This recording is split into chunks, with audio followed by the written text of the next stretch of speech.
el candidato de la Colombia Humana y del Pacto Histórico, el señor Gustavo Petro, de la Coalición de la Esperanza, el señor Sergio Fajardo, y de Todos por Colombia, el señor Federico Gutiérrez. Allí hay varios contenedores de temas en los cuales ellos se basaron y tuvieron algunas réplicas, pero en el tercer canal decidimos revisar los que son más explícitos, los que tuvieron más polémica y por supuesto en los que más está interesada la audiencia del tercer canal. En primera instancia vamos a ver una de las primeras preguntas que hizo el moderador de este debate, el señor Pombo, en el cual le preguntaba netamente al senador Gustavo Petro y por supuesto a sus homólogos que cuál era su plan inmediato, cuando si fuera presidente, para generar empleo y por supuesto su sistema económico para lograr la estabilidad en Colombia y la región. Veamos lo dicho por Gustavo Petro y sus contrincantes, el señor Sergio Fajardo y el señor Federico Gutiérrez. Doctor Gustavo Petro, ¿qué mecanismo específico tiene usted para generación de empleo y de empleo de calidad en Colombia? De inmediato, el gobierno que presidiré tiene que elevar aranceles, que es un impuesto a las importaciones, en 4 ramas específicas, las que más producen precisamente empleo en Colombia, para que crezca allí rápidamente el empleo. Una es la producción de alimentos en el campo. La otra es la industrialización de esos alimentos, la agroindustria. La tercera son las confecciones de ropa, textiles, y la cuarta tiene que ver con el cuero, los zapatos, las confecciones del cuero. Allí hay millones de empleos. Se han perdido cerca de 2 millones de empleos en esas 4 ramas. Si elevamos el impuesto a las importaciones, es decir, menos cosas importadas, se venderán más cosas en esas 4 ramas, se harán en Colombia. Y al hacerse en Colombia, entonces habrá un crecimiento del empleo en las 4 ramas industriales que estamos y agrarias que estoy proponiendo. Una segunda tarea, más de largo aliento, más estructural, más de fondo, tiene que ver con una democratización de las condiciones para poder trabajar, que están muy concentradas en Colombia, en manos de unas pocas empresas. Tiene que volverse de millones de personas esas condiciones. Esas condiciones son 3. Un saber, un espacio y un con qué. Si lo ponemos en otras palabras, para poder trabajar se necesita crédito, se necesita saber y se necesita espacio. Democratizar el espacio, el saber y el crédito es una forma para lograr que millones de empleos de calidad a través de empresas de la gente se puedan producir en Colombia. Hoy las tasas de desempleo están alrededor del 12%, nos proponemos bajarla al 9%, y aquí la mejor protección a las empresas es darle competitividad. Pero aquí se le olvidó decir algo a Gustavo, como si esto fuera un tema simplemente de un país.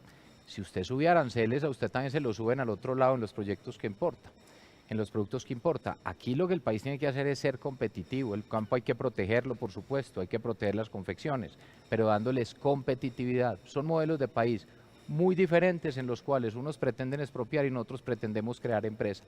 Otros pretenden acabarlas y nosotros pretendemos es que existan más y más empresas para que exista más empleo para los colombianos.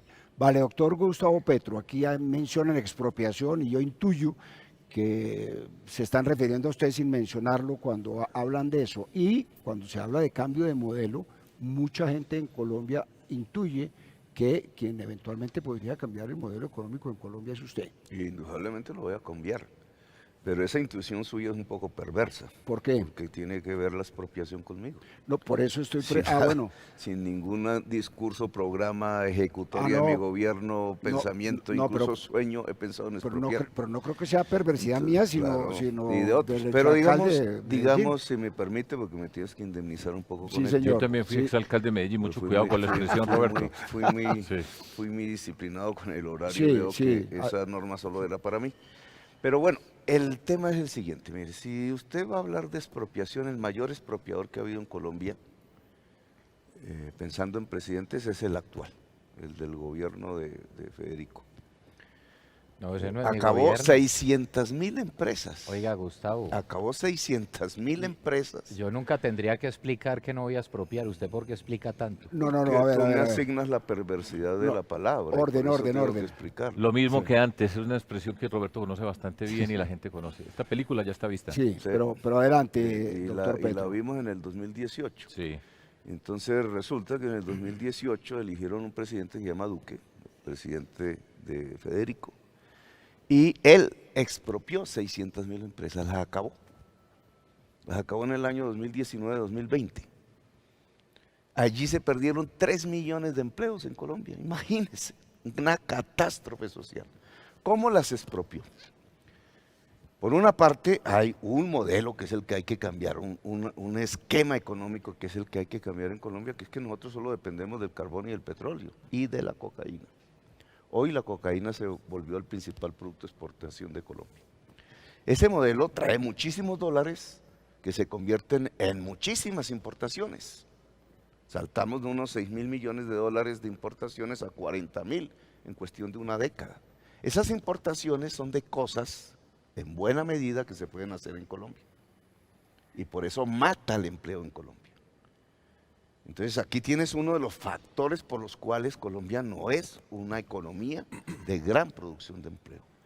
Remedio, entonces tienes que desligarte un tanto del petróleo y del carbón y tienes que proteger de importaciones unas ramas de producción que se pueden hacer en Colombia y entonces genera el empleo. Y es lo que yo estoy proponiendo en este momento hacer en el corto plazo. Eso es un cambio de modelo, porque la economía deja de depender de 5 y pasa a ser de millones de personas. El empresario no es un empresario de los 5 a ver si invierte, no, sino cómo volvemos a millones y millones de colombianos y colombianas empresarios. Y para eso hay que dotarlos de condiciones para producir. Esas condiciones son 3. Estoy de acuerdo y Sergio se va acercando un tanto a nuestro programa. Si estamos hablando del campo, tiene No, pero mucho, es que, ¿cierto, Federico? mucho. Hace rato. Si estoy hablando del Mire campo, usted cómo le Si parece, estoy Roberto, hablando la del- salida de Gustavo. pero permítame No, terminar. no, Si no, estoy no. hablando Y de- Federico feliz y Sí. dichoso diciendo que mucho. Sí, Está, estoy está- hablando está- de- está de acuerdo, Federico. Ubícate, Pero, ubícate Roberto, que a ver, cada- póngale orden, Sí, Roberto. nosotros orden. somos el cambio transformador No, orden, serio, orden, ponle seguro porque y yo no he riguroso. interrumpido a los No, otros- orden, a los orden, otros sí, señor, interlocutores. Pero fue por la Si estamos intervención hablando- humorística. Si estamos hablando del campo, indudablemente una condición para poder producir la tierra. No solamente tienes que proteger para que no entre el arroz, para que no entre el maíz, para acabar con el productor de maíz, de arroz, etcétera, de Colombia, sino que además tienes que entregar tierras.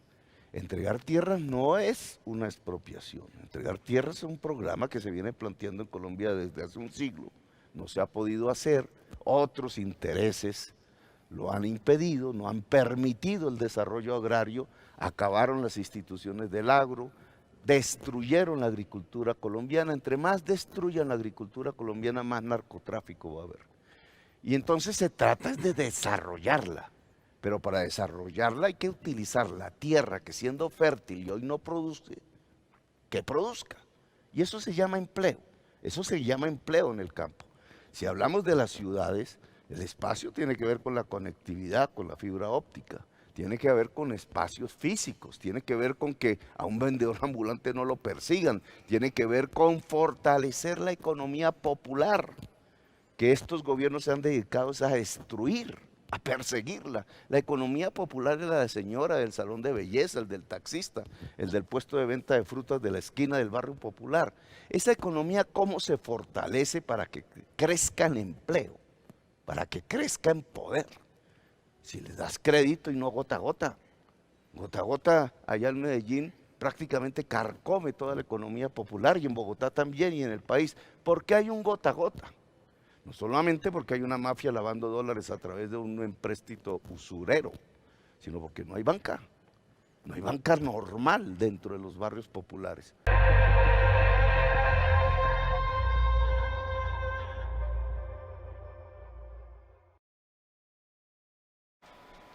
En este mismo debate llevado a cabo hoy a las 7 de la mañana, el día de hoy, no solo se les preguntó por estos temas coyunturales sobre si en verdad iban a cumplir esas propuestas las cuales habían pues argumentado en toda su carrera electoral hasta el momento, sino también quién realmente representa ese cambio que tantas personas anhelan o buscan en Colombia y quién realmente representa lo alternativo frente a la política tradicional que viene gobernando a Colombia durante tantos años. Esta fue la respuesta de los 3 candidatos convocados a este gran debate, a este gran encuentro, el señor Gustavo Petro, el señor Federico Gutiérrez y por supuesto el señor Sergio Fajardo. Yo iba con una temática económica y aquí estamos en una discusión que todos dicen que son el cambio, pero todos se dicen a los otros que ninguno es el cambio sino la continuidad. No se dicen, se demuestra, Roberto. Bueno, Yo estoy sí. hablando del cambio para transformar y les he explicado cómo se genera empleo, la forma como se articula la educación, la forma de llegar al desarrollo rural. Y le puedo dar una serie de ejemplos hechos, además, porque yo fui gobernador y tengo la capacidad para hablar de desarrollo rural. Cuestiona el tema de si somos cambio o no. Que obviamente en el discurso de Federico no hay cambio, es lo mismo que hay, y lo mismo que hay no nos sirve, fracasó. Yo estoy proponiendo un cambio, pasar de una economía extractivista, que es lo que tenemos, que no nos sirve, no genera empleo, ha dejado a Colombia arruinada y en manos de la cocaína, a una economía productiva. Ese es un cambio. Ahora, una economía productiva, ¿qué es? Que entonces no es extraer del subsuelo cosas o exportar cocaína, sino desarrollar la agricultura, la industria, el turismo y sus servicios concomitantes. Eso es diferencia, es un cambio. Colombia vuelta productiva, no especulativa, no rentista. Esa Colombia productiva tiene que tener un segundo cambio y aquí voy a mencionar el tema cambio climático. Tiene que dejar de ser una economía fósil, es decir, sustentada en el petróleo y el carbón, y tiene que pasar a ser una economía de energías limpias, descarbonizada. Esas dos transiciones no son un problema, son transiciones porque no se hacen de la noche a la mañana. El Estado tiene que desestimular una economía sucia y sin empleo y promover una economía limpia y con empleo. ¿Eso cómo se hace? ¿Cómo se logra?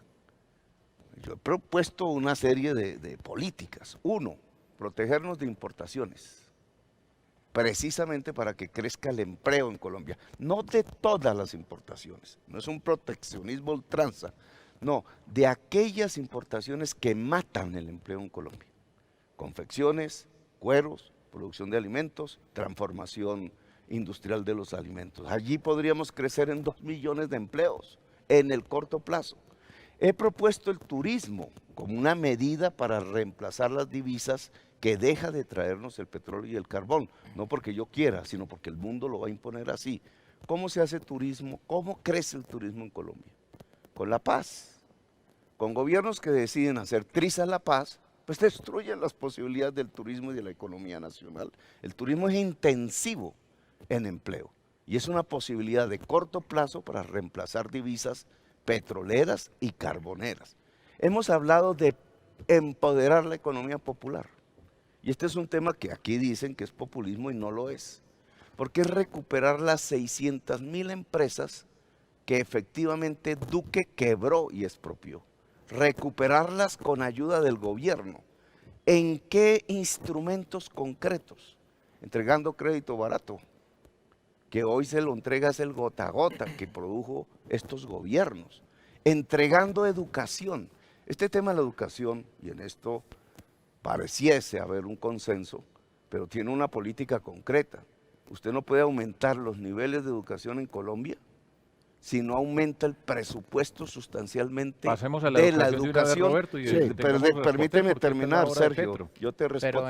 Pero Y venga, eso debatamos, significa Mira, hay mucho que decir una aquí. educación superior, pública, de calidad y gratuita. Discutamos eso. ¿Cuánto vale? No, ven, Discutamos. Vale 14 billones de pesos Vale. anuales. Discutamos Me parece muy sobre, bueno que discutamos y hagamos un debate sobre los temas. Petro, vos has planteado algo que es absolutamente irracional. Y es decir, que al otro día, si es que fueras presidente, entonces cero petróleo. Las implicaciones en términos financieros, primero para el país, acabarías con todos los proyectos sociales que tiene el país. Casi el 30% de las exportaciones, más del 12% de la inversión social. Yo estoy de acuerdo de que tiene que haber una transición energética, pero no de forma populista e irresponsable. Yo sí creo que esto tiene que ser a través de una transición energética, a través de energías renovables, como la energía eólica, la energía solar, pero lo que pasa muchas veces con personas como vos es que hablan mucho pero hacen poco. Cuando fuiste alcalde de Bogotá, en vez de transformar justamente el tema energético a través de los sistemas de transporte, no llevaste un solo bus eléctrico. Yo cuando fui alcalde de Medellín, al contrario, sin hablar tanto, llevamos 72 buses eléctricos, la segunda flota más grande de buses eléctricos de América Latina.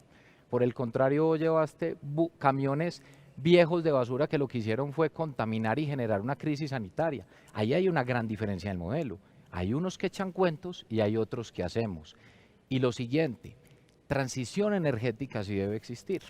Yo creo que hay que cuidar el medio ambiente, creo que hay que comprometerse de manera racional y clara con el cambio climático, pero eso es con hechos y no con discursos y con carreta.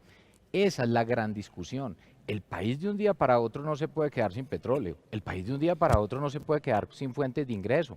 ¿Cómo las vas a suplir? Hoy tenemos aproximadamente 4 millones de visitantes en términos de turismo al año y vos decís que es que lo suplirías llevando 16 millones. Esos son cuentos, pero eso hay que garantizarlo es ¿cómo? Teniendo un país donde existan orden y oportunidades, donde la gente sí pueda ir al Bichada, que es espectacular, pero que no tenga miedo de ir porque allá están las estructuras criminales, que pueda ir a Arauca, que es espectacular, pero que no les dé miedo de ir. Es que esto lo que hay que garantizar es orden y oportunidades. Y yo vuelvo e insisto, hay muchas propuestas que pueden sonar muy bonitas, pero son irracionales, y que cuando ya gobernaron no las hicieron. Bueno, ¿Por qué no las Roberto, hicieron? Sergio. ¿Cuántos buses eléctricos llevaste, Petro, a la alcaldía de Bogotá? Ahora los... A ver, vamos a explicar bien la transición energética que proponemos. No es lo que dice Federico, es una forma caricaturesca de destruir una propuesta. Que es lo que habías que dicho. no hace. Yo no he dicho cero petróleo en el año 2022, he dicho una transición. No, sí lo dijiste. Una transición que comienza porque cesan las firmas de nuevos contratos de exploración. Es diferente exploración a explotación. Cuando se afirma esto, significa que tendríamos 12 años para hacer la transición energética, porque nuestras reservas petroleras que están ahí y los nuevos contratos de exploración ya firmados, que no se suspenden, nos pueden dar 12 años de uso del petróleo que existe en el subsuelo colombiano. ¿Esos 12 años para qué son? Para irlo reemplazando paulatinamente por energías limpias en la demanda interna de petróleo y carbón y por un sustituto de divisas en el mercado internacional. Ese sustituto de divisas del petróleo y del carbón, que no es que me toque, no lo propongo yo por capricho, sino que el mundo nos lo impone. El mundo impone el fin de la era del petróleo y el carbón si queremos sobrevivir en la humanidad, Federico. Si queremos que la humanidad viva en el planeta, ese cierre tiene que ser reemplazado por unos productos de exportación de Colombia diferentes. ¿Cuáles? Fortalecer el café, de nuevo. Fortalecer el valor agregado en el café. Te recomiendo, Gustavo, el programa de cafés especiales. No, pero para que lo complemente pues, en el discurso. Pero permítame respetar, que se me respete la palabra, Roberto. Ok, perdón. Las posibilidades que hoy genera el cannabis en la legalización que ha hecho el mundo de este producto, en el cual Colombia tiene una ventaja. Las posibilidades que tenemos en turismo. Dicen que es imposible saltar de 4 a 12 millones de turistas. Si hay paz, lo podemos hacer, porque el país es hermoso para lograrlo. Ahora, respecto a temas como el aseo en Bogotá, mira aquí la doble moral. Nosotros lo que hicimos en Bogotá fue tener una empresa pública de aseo tal cual la tenía Medellín. La hicimos, se convirtió en la más grande del país. No con camiones viejos, los camiones viejos eran arrendados por 4 meses, sino con una flota nueva 0 kilómetros, que permitió al articular por primera vez en la historia de Colombia el pago a los recicladores, 14.000 familias, que 65.000 niños dejaran el trabajo infantil en Bogotá en cuestión de 2 años y que 14.000 familias entraran al trabajo formal, produciendo incluso enriquecimientos dentro de ellas que antes no se les pagaba sino ni un peso.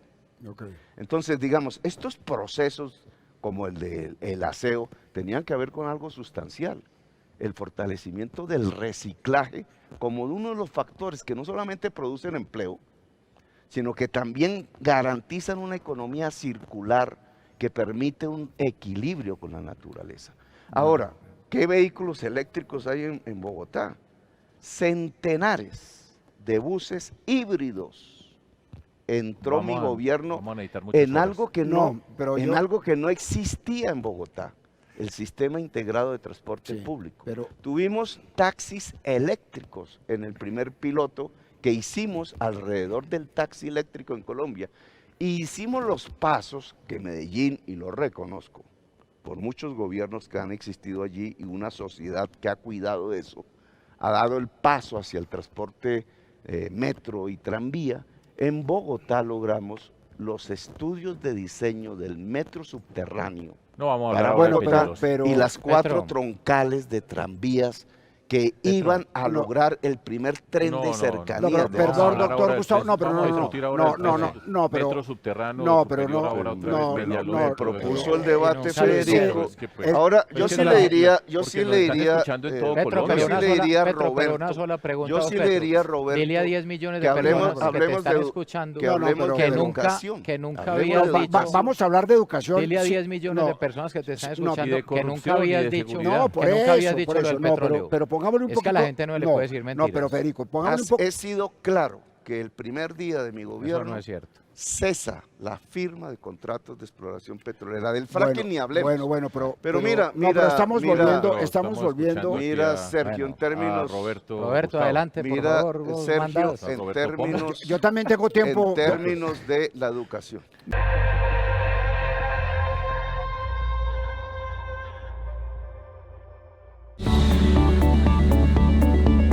Si te gusta el contenido del Tercer Canal y deseas ayudar a la voz de los que no tienen voz, puedes ingresar a nuestro canal en YouTube, seleccionar tu video favorito, suscribirte a nuestro canal, activar la campana de notificaciones, buscar el botón con el signo pesos, hacer tu donación y listo. Estarás contribuyendo a la labor del Tercer Canal, la voz de los que no tienen voz.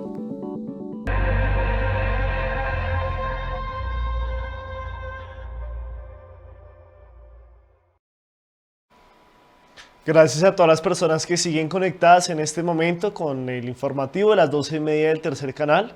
En este momento reviviendo los mejores momentos del debate llevado a cabo hoy a las 7 de la mañana entre los precandidatos presidenciales del Pacto Histórico, el señor senador Gustavo Petro, de la Coalición de la Esperanza, el señor Sergio Fajardo, y del equipo por Colombia, el señor Federico Gutiérrez. Como ustedes pudieron ver, en el último fragmento pudimos ver pues una pregunta que les hacía el moderador de este debate, en el cual les preguntaba por ese eslogan que suelen darse los sectores alternativos o muchos dirigentes políticos, de ser la alternativa, de ser el cambio, de ser algo nuevo, y realmente quién representaba eso y cómo lo iba a representar. Ahí pues estuvieron unas intervenciones, sobre todo que pues son los que se identifican con el cambio, de Sergio Fajardo y el senador Gustavo Petro. Ahora vamos a ver otro de los momentos claves de este debate, y es en el momento que el señor moderador les habla de la corrupción, de cómo es el manejo de la corrupción y cómo piensan combatirlo, un flagelo de los cuales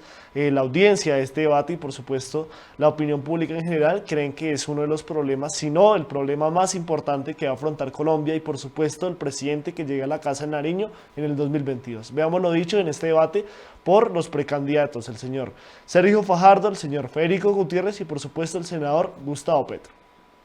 Porque yo tengo el siguiente problema, que es un problema de tiempo, que me está faltando la corrupción y me está diciendo la gente...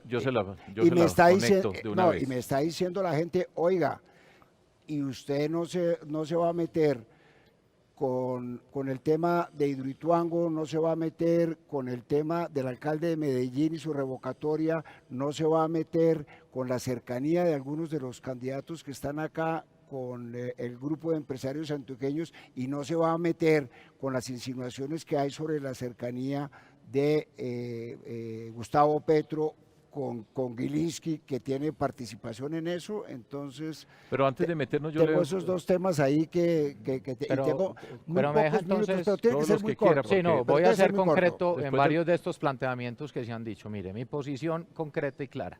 Proceso de paz. Yo no me pienso devolver 6 años en la discusión, dar cumplimiento a los acuerdos de paz, esperando básicamente cumplirle a los excombatientes más que a los cabecillas que están hoy en el Congreso y que además son los únicos que están en paz. Hay que cumplirle a los jóvenes que entregaron las armas y que no vuelvan a estructuras criminales, que además son víctimas también de las FARC porque fueron reclutados cuando eran niños y eran jóvenes. Hay que darles todas las oportunidades para que nunca vuelvan a poner Negociación arma. con el ELN. Negociación ELN, bajo la condición específica de que no pueden seguir asesinando. Desde el día 1, 0 asesinatos, 0 extorsión, 0 dedicados al narcotráfico y 0 dedicados a la minería ilegal. El ELN hoy es una estructura criminal dedicada al narcotráfico, pero no tienen voluntad de paz. Aquí sí la existe y los voy a convocar desde el primer día para que abandonen de manera clara cualquier hostilidad contra los colombianos. No es sino ver lo que han hecho los últimos días. Y se esconden en Venezuela, se esconden en Cuba y desde allá planean los atentados contra Cali, norte de Santander, Arauca y todo el territorio nacional. Sergio Fajardo, corto. Sí, bien corto. Primero, estamos hablando de infancia y yo quiero destacar un programa que hicimos nosotros, y lo digo con orgullo, desde la Alcaldía de Medellín, que se llama Buen Comienzo, que fue el origen a todos esos programas que han venido después en nuestro país, que se llama De Cero a Siempre. Allá nos adelantamos a trabajar el tema de la primera infancia. En mi alcaldía y la alcaldía de Alonso Salazar le pusimos los cimientos a un programa extraordinario reconocido por todas partes, incorporando todos los elementos para el crecimiento y el desarrollo de nuestros niños y niñas en Colombia. Como les dije, en primera instancia lo vamos a hacer universal en Colombia. Más de 850.000 niños y niñas van a tener la oportunidad de tener un buen comienzo en ese espíritu. Pero ese buen comienzo, por ejemplo, es el programa que la alcaldía de Medellín, asociada con la corrupción, le entregó de manera corrupta y lo destruyó, para que peguemos, porque es que vamos a hablar de lo que le pasa a la corrupción con la gente, con quienes están pagando los costos de la corrupción, y es precisamente este gobierno de la alcaldía de Medellín que ha hecho de manera corrupta la destrucción de uno de los programas más extraordinarios que tiene la ciudad. Y esos son los costos de elegir personas que no están preparadas, que mienten para llegar al poder y que después van a robar. En eso estoy de acuerdo con Sergio, y ese señor es el gran aliado de Gustavo Petro. Y otra claridad, Petro, no todo el que está en situación de pobreza es ladrón. Eso es una ofensa a la gente. Esa no es la razón, básicamente, de temas de inseguridad. Si esa fuera la razón, 21 millones de personas en Colombia estarían en las calles robando. Eso es un insulto y es una justificación muy básica para decir por qué ocurre la criminalidad. El robo de celulares es un tema también estructural y se necesitan medidas estructurales. Sí hay que combatir la pobreza, sí hay que garantizar el apoyo a la primera infancia, la educación, la oportunidad del empleo, pero señalar de que porque una persona esté en la pobreza, simplemente entonces puede estar en las calles robando o que lo haga, a mí me parece que es un insulto a los colombianos y me parece que es minimizar el problema que tenemos. Ay, Gustavo Federico, Petro. usted no sabe qué es tener hambre. Y hoy hay hambre en Colombia. No, Y eso es- es y diferente. hay hambre No, en Colombia. Eso es diferente. Respete la palabra, hombre.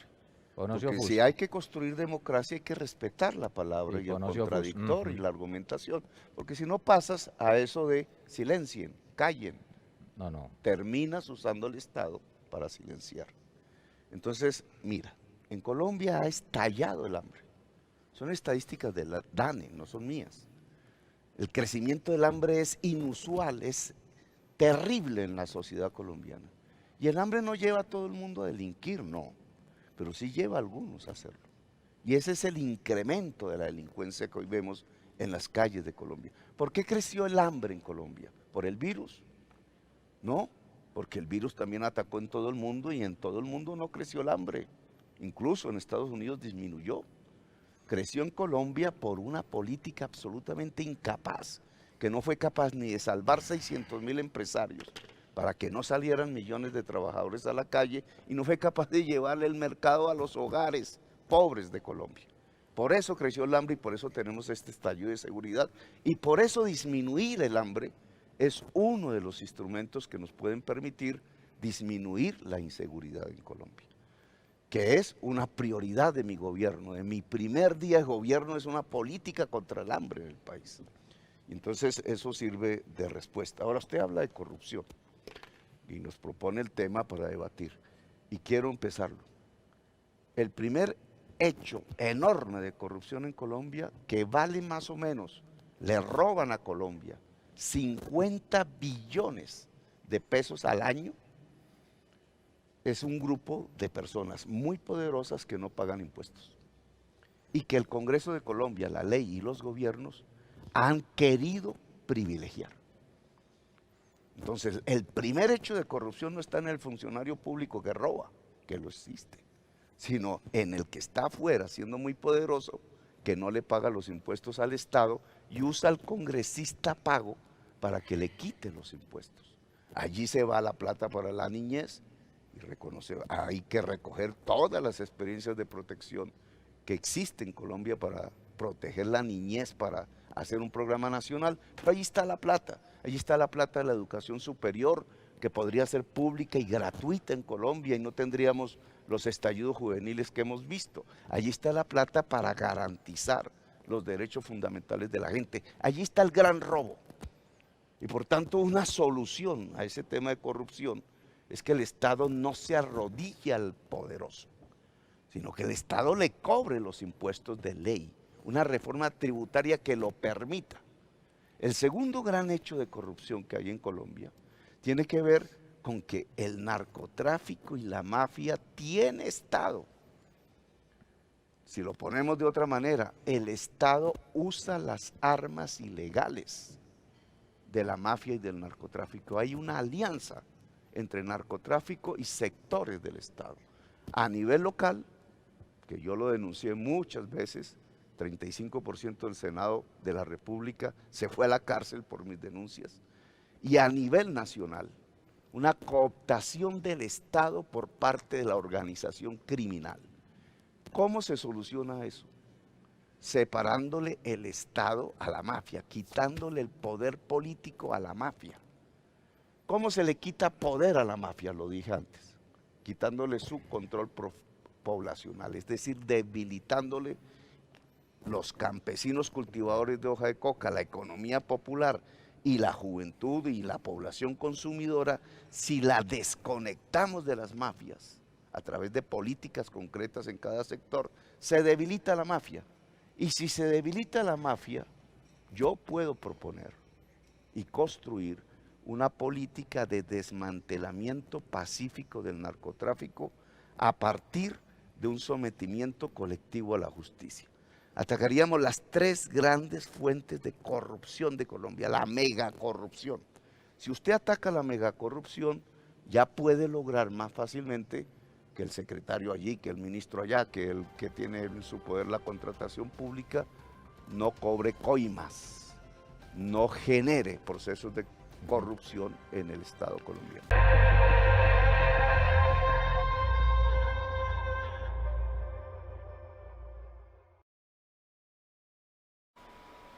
Estos fueron los mejores fragmentos, los mejores instantes, los mejores debates y conclusiones del debate presidencial llevado a cabo por el grupo Prisa el día de hoy a las 7 de la mañana, en el cual se dieron cita el representante de la Coalición de la Esperanza, Sergio Fajardo, el precandidato también a la presidencia de la República, pero esta vez por el grupo Por Colombia, el señor Federico Gutiérrez, y por supuesto el senador de la República y precandidato por el Pacto Histórico, el senador Gustavo Petro. Allí pues llevaron diferentes temas, estos fueron pues los más puntuales, los más resonados y por supuesto los que levantaron el interés general de todas las personas. Les agradecemos por por compartir con nosotros durante este informativo. Les recordamos que estamos transmitiendo la audiencia de preclusión del expresidente Álvaro Uribe Vélez, la cual el día de hoy acepta una nueva víctima en esta contraargumentación contra el fiscal Gabriel Jaimes, la señora Laura Muñoz, ex apoderada del señor Pardo H., quien compartía celda con el señor Juan Guillermo Monsalve. Así que en instantes volveremos con esta audiencia. No se desconecten del Tercer Canal, finalizará esta transmisión en directo, pero inmediatamente apenas finalice van a ver el link con el cual pueden acceder a la tercera parte del día de hoy de esta audiencia de preclusión contra el expresidente Álvaro Uribe Vélez, y la cual la pueden ver aquí en el Tercer Canal, la voz de los que no tienen voz. Mi nombre es Julián Lamprea, feliz tarde. Si usted quiere recibir los contenidos del Tercer Canal, suscríbase y también ahí ahí donde está la campanita para que lleguen todas las notificaciones de la agenda alternativa. Somos el tercer canal, la voz de los que no tienen voz.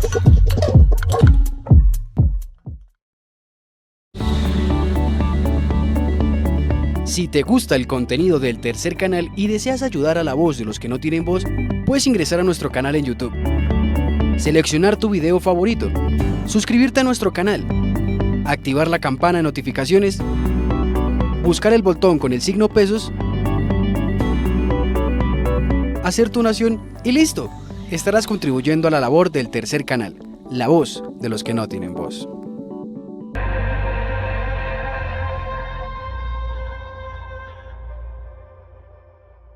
Si usted quiere recibir los contenidos del tercer canal, suscríbase y también ahí donde está la campanita para que lleguen todas las notificaciones de la agenda alternativa.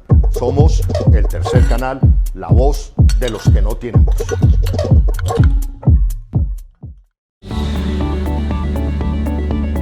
Si te gusta el contenido del tercer canal y deseas ayudar a la voz de los que no tienen voz, puedes ingresar a nuestro canal en YouTube, seleccionar tu video favorito, suscribirte a nuestro canal, activar la campana de notificaciones, buscar el botón con el signo pesos, hacer tu donación y listo. Estarás contribuyendo a la labor del tercer canal, la voz de los que no tienen voz.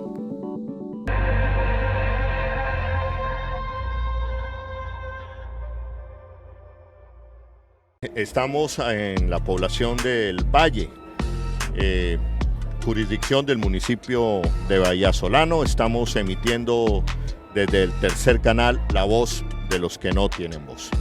El canal que claramente y de manera transparente le decimos a los colombianos, tenemos una mirada progresista del país, le estamos dando la voz a estas personalidades, a esta lectura de país. El tercer canal, el canal de las víctimas, el canal de la paz, el canal de los derechos humanos. Gracias, gracias. Aquí diferentes jóvenes saludando la aparición del tercer canal. Acaba de pasar, vemos que se dispersa la movilización, algunas explosiones. Los jóvenes están saliendo en ese momento de la Plaza de Bolívar. ¿Qué pasó? Pues Holman, tú viste, todos vieron que veníamos de manera muy pacífica para llegar a encontrarnos en la plaza y continuar con nuestra actividad. Pero esto es lo que quieren causar, esto es el temor que nos quieren infundir. Desde el tercer canal, la voz de los que no tenemos voz, nos sentimos muy orgullosos de esta transmisión porque cumplimos con nuestra línea editorial. Darle voz a los que no tienen voz, la promoción de la paz, de la vida, de los derechos humanos. No hay derecho que volvamos otra vez a repetir esa película de barbarie, de tragedia.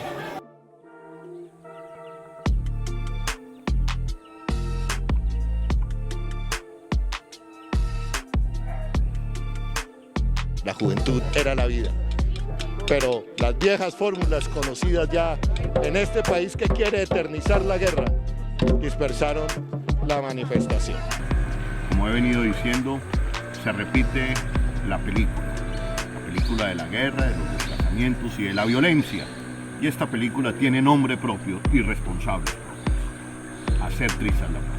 Y vamos a decirlo sin miedo, yo lo digo sin miedo, yo me siento orgulloso de ustedes. Vamos primero por un viva la guardia. ¡Guardia, guardia! ¡Guardia, guardia! ¡Por mi raza! ¡Por mi tierra! Muchas gracias, muchachos, jóvenes. Ustedes son la esperanza. Gracias.